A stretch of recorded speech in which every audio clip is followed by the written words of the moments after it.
समाधान शिक्षा निकेतन रे मातृमंच बैठक आठमल्लिक ता 10/8/2025 आठमल्लिक उपखंड ओएडा अंतर्गत समाधान शिक्षा निकेतन परिसर रे रविवार मातृमंच बैठक अनुष्ठित हो जाइछि।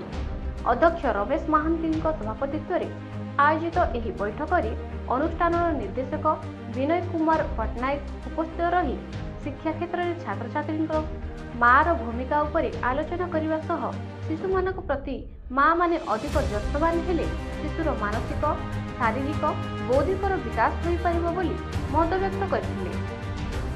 अन्यतम अतिथि भावे विद्यालय परिचालना कमिटी सभापति प्रभंजन क्षेत्री, मातृमंच कमिटी सभानेत्री मानसी राज, विद्यालय परिचालना कमिटी उपदेष्टा अरविंद क्षेत्री प्रमुख उपस्थित रहिथिले।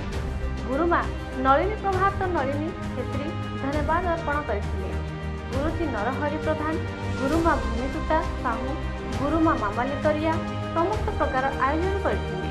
नूतन शिक्षा वर्ष निमते एक नूतन मातृमंच कमिटी गठन करा। सभानेत्री भावे मानसी राज, संपादिका भावे निवेदिता साहू को मनोनीत करा। आगामी दिन समस्त कार्यक्रम मातृमंच माध्यम करा निर्देशक श्री पटनायक मत व्यक्त करथिले। अनुगुल जिला स्वतंत्र प्रतिनिधि गोविंद चंद्र नायक रिपोर्ट न्यूज ओडिशा टीवी।